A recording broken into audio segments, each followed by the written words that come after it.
नमस्कार. आजच्या या पत्रकार परिषदेकरता आलेल्या सर्व पत्रकार बंधू भगिनींचं मी मनापासून स्वागत करतो आणि या ठिकाणी आभारसुद्धा मानतो.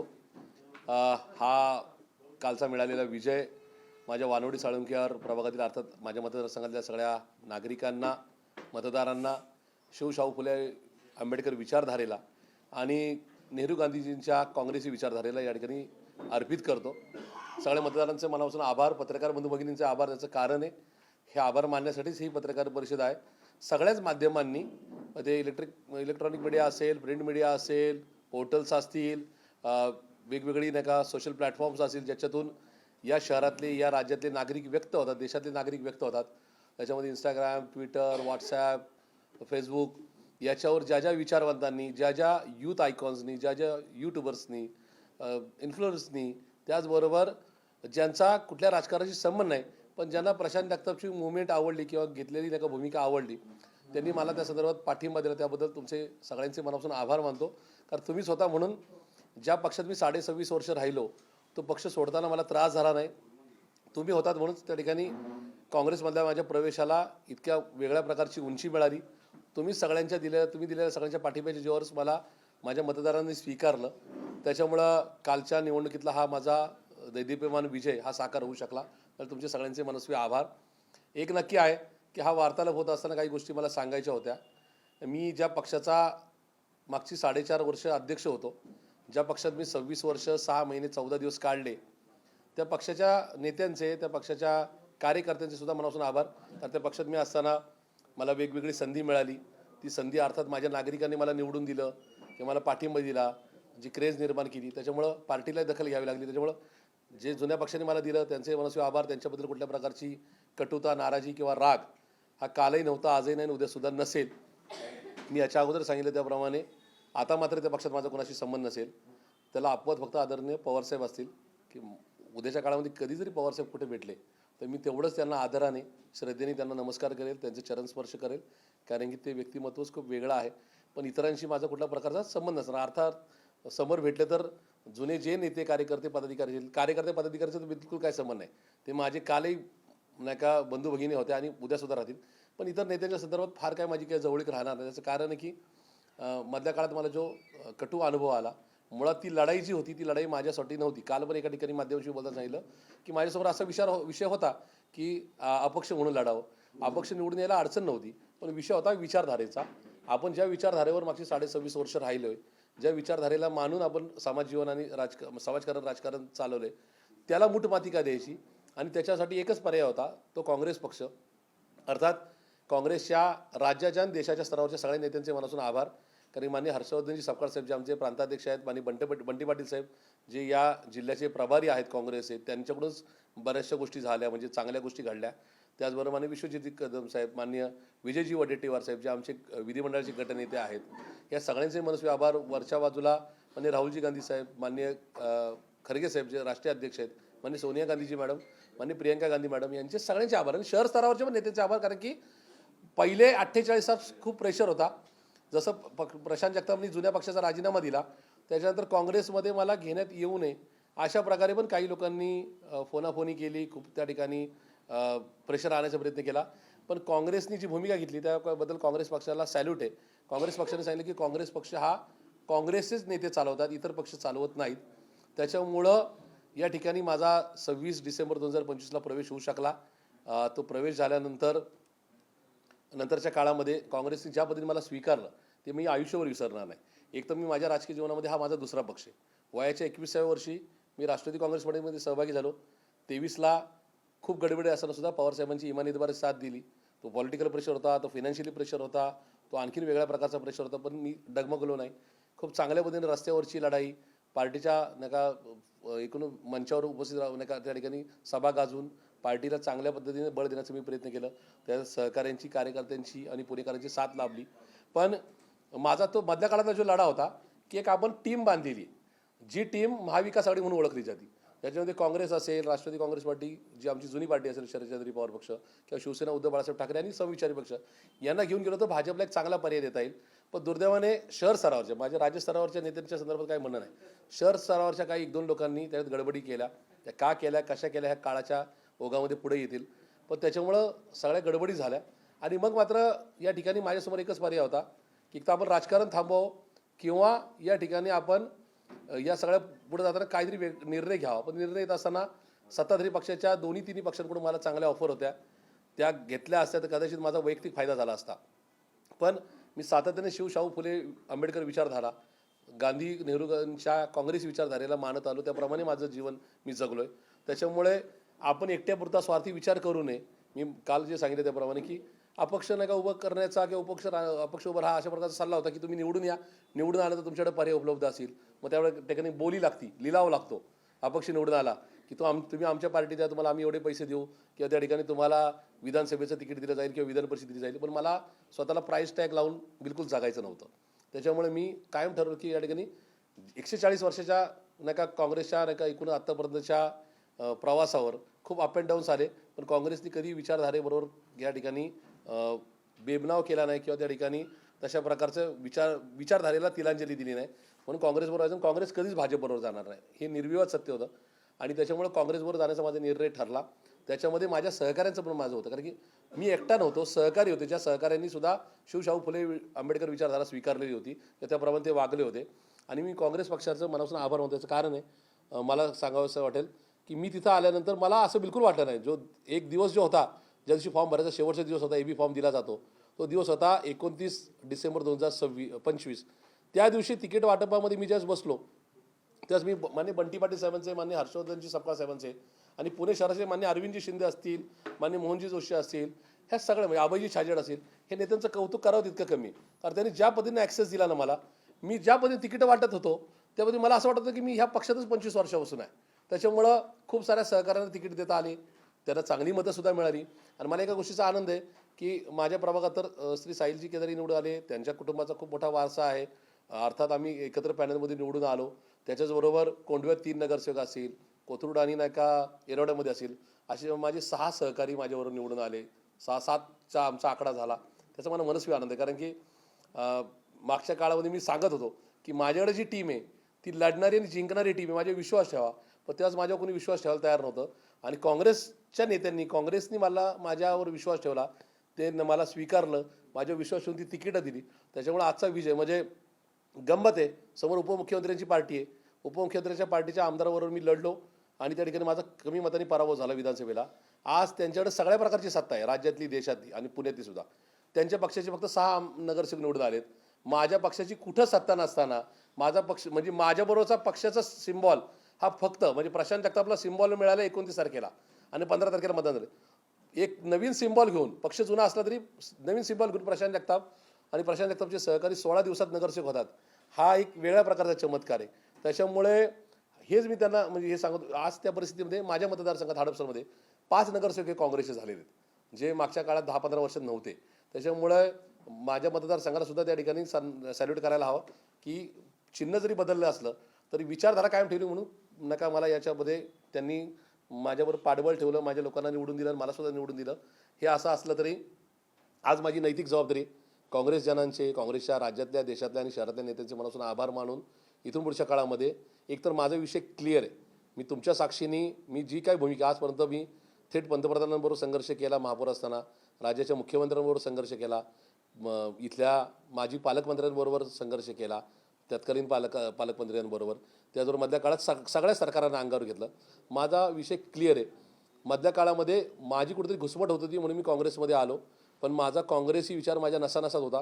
काँग्रेस पक्ष मी माझ्या आयुष्यभर कधी सोडणार नाही. ज्यावेळेस कधी मला असं वाटेल की राजकारणात आपली नका कधी तगमग होती, एक तर होणार नाही, त्या दिवशी प्रशांत जगताप निवृत्ती घेऊन या ठिकाणी समाजकारण आणि आपलं प्रपंच बघणं नका स्वीकारेल. पण काँग्रेस पक्ष प्रशांत जगताप कधी सोडणार नाही किंवा दुसऱ्या पक्षात जाणार नाही. हे होत असताना खूप सुखद अनुभव मला आले. एखादा पक्ष का सोडावा लागतो, तो सोडल्यानंतर काँग्रेसमध्ये का जावं लागतं, काँग्रेसचे नका नेते कसे आपल्याला चांगल्या पद्धतीने स्वीकारतात, कसा ॲक्सेस देतात आणि आपल्याबरोबरचे सगळे नवे सहकारी म्हणजे त्याच्यात एखादा दुसरा जुना सोडला, सगळे नव्या दामाचे सहकारी निवडून आले. काँग्रेस आज शहरामध्ये 15 आकड्यासहित या ठिकाणी सत्तेत जरी आली नसली तरी एक मजबूत विरोधी पक्ष म्हणून महापालिकेत पुनरागमन करते. याचा निश्चित मला आनंद आहे, समाधान आहे. पुणे शहरातल्या नागरिकांना, आमच्या प्रभागातल्या नागरिकांना, आम्ही राज्यातल्या नागरिकांना आम्ही शब्द देऊ इच्छितो, काँग्रेस पक्ष प्रशांत जगताप असेल किंवा अरविंद शिंदे असतील किंवा अविनाश साळवे असतील किंवा चंदूशेठ कदम असतील किंवा रफिक शेख असतील किंवा साहिलजी केदारे असतील किंवा विशाल मलके असतील किंवा आमच्या आलेल्या सगळ्या महिला भगिनी, आमच्या ढोकताई असतील, आमच्या मोहसिनबाईंच्या आई असतील किंवा आमच्या मजरबाईच्या भगिनी असतील किंवा या ठिकाणी आमचा काशिफ सय्यद असेल किंवा या ठिकाणी आमच्या भालेरावताई असतील, ही सगळी मंडळी म्हणजे ही ताकदीने नाही का या ठिकाणी नका लढतील. आणि काँग्रेस पक्ष हा या पुण्यातल्या भ्रष्टाचाराला नका या ठिकाणी रोखण्यामध्ये यशस्वी ठरेल. पुणेकरांची लूट जी मागच्या काळामध्ये भाजपने केली ती लूट या ठिकाणी इथून पुढे आम्ही होऊन देणार नाही. आणि राज्यात आणि देशात काही जरी चुकीचं घडलं, शहरात काही जरी घडलं तरी प्रशांत जगताप आणि काँग्रेस जनांची सगळी टीम रस्त्यावर ठिकठिकाणी चौकात तुम्हाला आंदोलन करताना दिसेल. हा शब्द या निमित्ताने देतो. मी पुन्हा एकदा सांगतो, माध्यमांची ताकद खूप मोठी असते. म्हणजे मी ज्यावेळेस विचार करतोय की माझी होणारी तगमग, मी प्रेडिक्ट केलं होतं की दोन पक्ष एकत्रित आले, एकत्रित म्हणजे निवडणुकीपुरते एकत्रित आले तर काय आकड्यांचा खेळ काय होणार आहे किंवा नंतर पक्ष का सोडावा लागतोय. पक्ष सोडला, नवीन पक्ष जॉईन केला, त्याच्यानंतर माझ्या अगदी पदयात्रा किंवा प्रचाराच्या काळात निवडून आल्यानंतर माझ्या संदर्भातलं जे वार्तांकन पत्रकार बंधू भगिनींनी केले ना, त्याच्याबद्दल मी आज जन्मरून राहील. कारण की कोण होता प्रशांत जगताप? काहीच नव्हता. त्याची लायकी पात्रता काल आज काहीच नव्हती. तरीसुद्धा तुम्ही जे नका तुमच्या माध्यमांनी जे मला राज्यभर देशभर पोचवलं आणि एक ठिकाणी या ठिकाणी पुन्हा एकदा अधोरेखित झालं की विचारधारा कधीच मरत नसते. माणसं बदलतात, माणसं जन्म घेतात, मृत्यू पावतात, पण विचारधारा कायम राहते.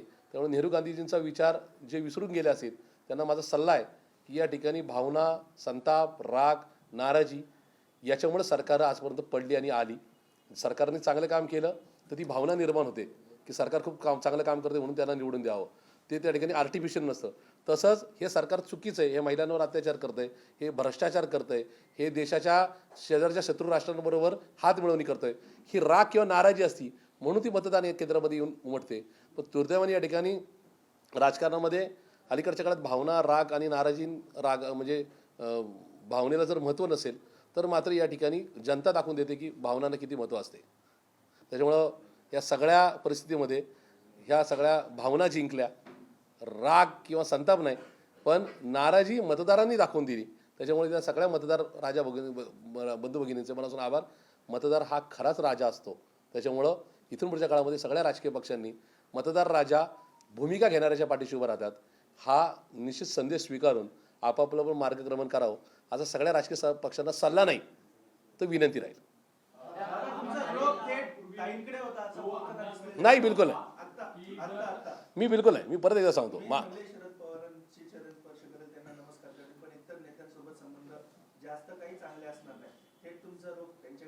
बिलकुल नाही. पहिली मी पवार साहेब मी काँग्रेसमध्ये येत असताना सुद्धा मी इतर कुठल्या राजकीय पक्षाच्या नेत्याबद्दल काय बोललो का की त्यांच्यावर संपर्क ठेवेल किंवा नाही ठेवेल.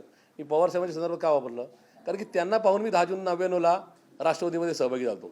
त्यांना बघूनच मी 2 जुलै 2023ला दादांच्या बरोबर न जाता साहेबांबरोबर राहिलो. आणि आज तिथून जात असताना पवार साहेबांसारखं असामान्य किंवा प्रचंड नाही का असणारं प्रगल्भ नेतृत्व ज्यांच्या संदर्भात आदर, सन्मान, श्रद्धा कालही होती, आजही आणि उद्यासुद्धा असेल. पण मागच्या 1-1.5 महिन्याचा कटू अनुभव लक्षात घेता इतर नेत्यांबद्दल माझ्या संदर्भामध्ये म्हणजे मी त्यांच्यावर आबोला नसेल, नाराजी किंवा राग नाही, पण मी माझ्या पद्धतीने नाही का राहावं, मी माझ्या पद्धतीने मी माझ्या नवीन टीमबरोबर किंवा माझ्या विचारधारेबरोबरच्या लोकांबरोबर संबंध ठेवण्यामध्ये मला इंटरेस्ट राहील. कुणावर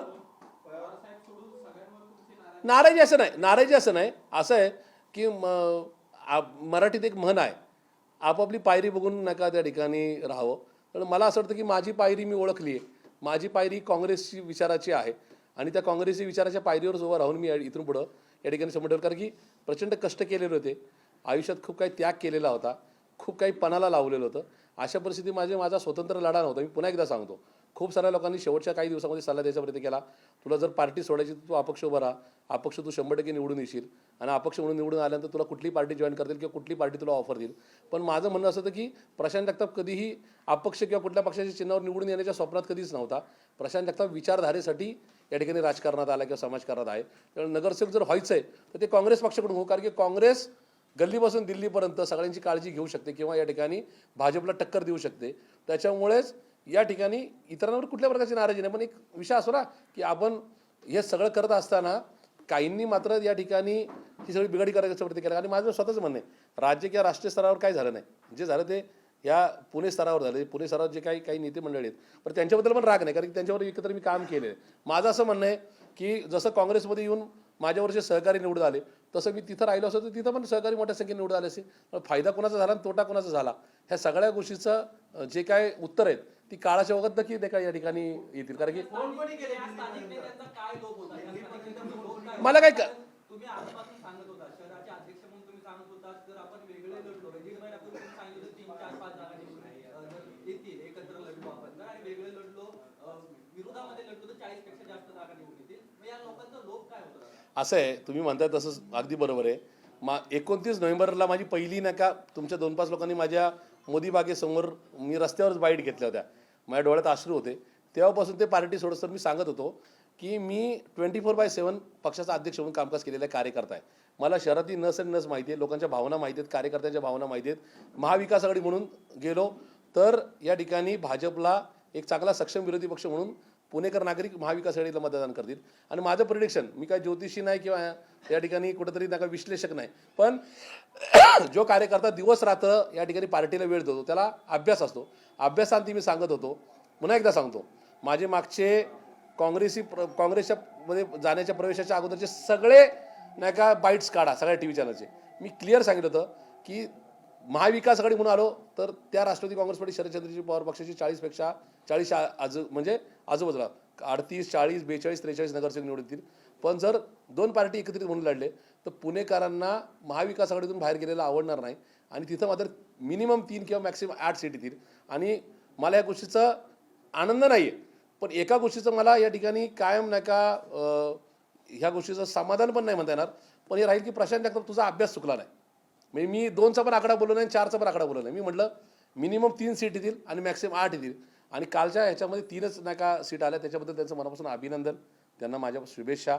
शेवटी तो एक वेगळा पक्ष आहे, त्यांना आपली भूमिका ठरवण्याचा अधिकार आहे.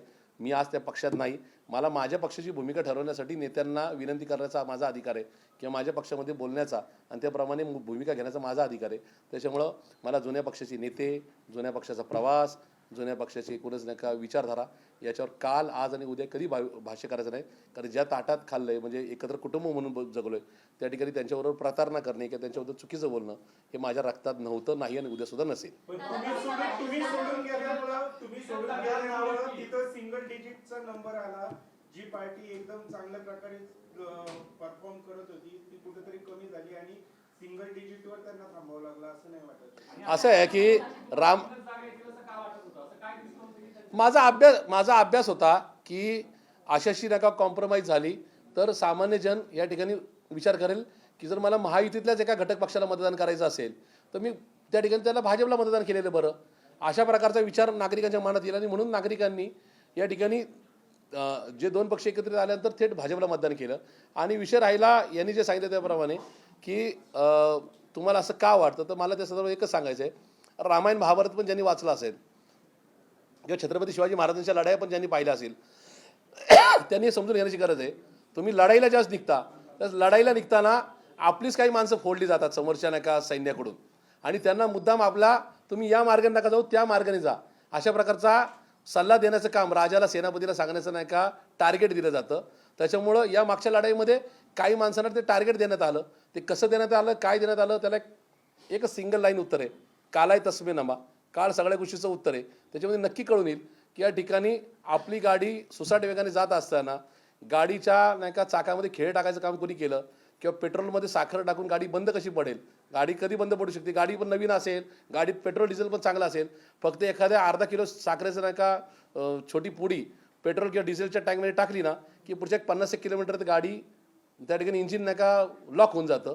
तशा प्रकारचं काम कुणी केलं ह्याचं काळ उत्तर देईल. पण एक नक्की आहे की ज्यांनी कुणी हे केलं असेल त्यांना सुद्धा ईश्वर सद्बुद्धी देव, आणि ते काय वरच्या स्तरावर झालं ना, ते शहराच्या स्तरावर झालं असेल. तुम्ही म्हणाले काँग्रेसमध्ये घेऊन म्हणून कोण आले, तुमच्या जुन्या पक्षातल्या नेत्यांनी केले का भाजपातल्या नेत्यांनी केले? का असं आहे काँग्रेस, मी पुन्हा एकदा सांगतो, मान्य अरविंद शिंदे साहेबांपासून मान्य हर्षवर्धन सपकाळ साहेब किंवा बंटी पाटील साहेबांपर्यंत, आणि तिथून देशाच्या स्तरावर खरगे साहेबांपर्यंत काँग्रेसमध्ये सिंगल टक्का सुद्धा कुठं नाराजी नव्हती, किंवा प्रशांत जगतापला काँग्रेसमध्ये घेण्यासंदर्भात कुठलं दुमत नव्हतं. त्यामुळे पुन्हा काँग्रेसच्या सगळ्या समस्या नेत्यांचे मनापासून आभार. इतर कोणी काय केलं असेल तर त्या ठिकाणी मला असं वाटतं की काळाच्या वगती उत्तर आहे.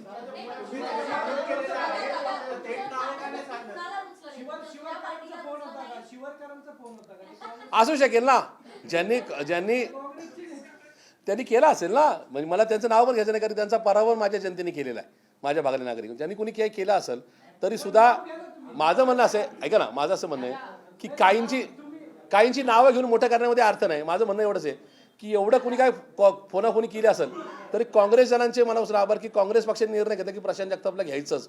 त्याच्यामुळं मान्य हर्षवर्धन सपकाळ साहेबांनी, बंटी पाटील साहेबांचे मनापासून आभार.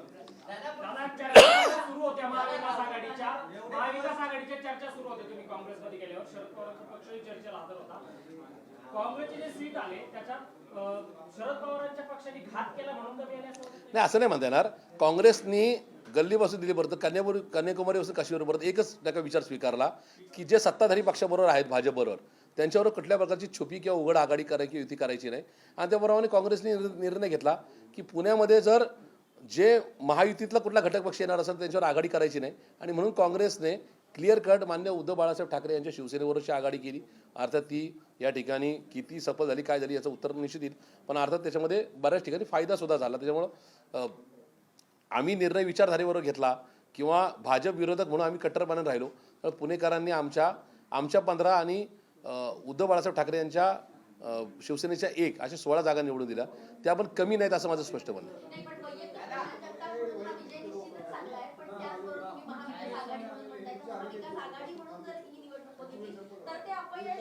महाविकास आघाडी म्हणून साधारणतः 56 पासून ते 67 जागेपर्यंत तो विजय मिळाला असं माझं स्पष्ट म्हणणे. माझ्याकडे आजही तो कागद जागेवर शिल्लक आहे, माझ्या ड्रॉवरमध्ये आहे की तिन्ही पक्ष म्हणून एकत्रित लढले तर काँग्रेसची किती जागा येतील, राष्ट्रवादी काँग्रेस पार्टी शरदचंद्रजी पवार पक्षाची जागा किती येतील, आणि त्याचबरोबर नाही का शिवसेना उद्धव बाळासाहेब ठाकरे पक्षाचे किती येतील. हे माझं प्रिडिक्शन किंवा माझा अंदाज हा खोटा ठरला नव्हता. आणि नाही एकत्र आलं तर किती जागा कुठल्या पक्षाची येतील हे पण अंदाज खरा ठरला. त्याच्यामुळे या संदर्भामध्ये आपला अंदाज चुकला नाही किंवा राजकारणातला आपला अभ्यास चुकला नाही, एवढं सुद्धा खरं आहे. त्याच्यामुळं उद्याच्या काळामध्ये मी काँग्रेसचा हा झेंडा आणखीन उंचावण्याकरता 100% प्रयत्न करेल. काँग्रेसमध्ये असे माझ्यासारखे करोडो प्रशांत जगताप आहेत. त्याच्यामुळं मी खूप भारी नाही, पण मी आता काँग्रेसजन झालेलो आहे. त्यामुळे काँग्रेसच्या विचाराच्या या सगळ्या लढाईमध्ये, संघर्षामध्ये प्रशांत जगताप आयुष्याची वाटेल ती किंमत मोजेल, पण काँग्रेसच्या झेंड्यासाठी काय या ठिकाणी धडपडत राहील. पुन्हा एकदा जुन्या पक्षातले नेते मान्य पवारसाहेब, मान्य आदरणीय आमच्या मोठ्या म्हणजे भगिनी नेत्या सुप्रियाताई सुळे, मान्य अजितदादा पवार ज्यांच्या हाताखाली मी 24 वर्ष कामकाज केलं, त्यांचा मी ऋणी राहील. त्यांच्याबद्दल कायम आदर, सन्मान आणि त्या ठिकाणी तो आपुलकीचा भाव हा माझ्याकडे नक्की राहील. कारण की त्यांनी माझं काही कुठं वाईट केलं नाही किंवा त्यांनी या संदर्भामध्ये माझ्याबद्दल काही वाईट भाष्यसुद्धा केलं नाही. त्यामुळे त्यांचे मनस्वी आभार. पण त्याच्या पलीकडं आज माझी नैतिक आणि नाही का वैयक्तिक ही जबाबदारी राहील. मी, माझं कुटुंब, माझे नाही का मतदार, माझे सहकारी, माझे मित्र, माझे कार्यकर्ते हे ठामपणाने आयुष्याच्या शेवटच्या क्षणापर्यंत काँग्रेसबरोबरच राहतील हा विश्वास देऊन या ठिकाणी आपण खूप चांगल्या संख्येने पत्रकार परिषदेकरता आला. माझा या संदर्भातलं म्हणणं शांतपणे ऐकून घेतलं. मला आजपर्यंत तुम्ही मार्गदर्शन केलं किंवा या ठिकाणी मला राज्याच्या किंवा देशाच्या जनतेपर्यंत पोहोचण्याचा प्रामाणिकपणे या ठिकाणी प्रयत्न केला, त्याबद्दल तुमचे मनापासून आभार मानतो आणि या ठिकाणी थांबतो. धन्यवाद. जय हिंद, जय महाराष्ट्र.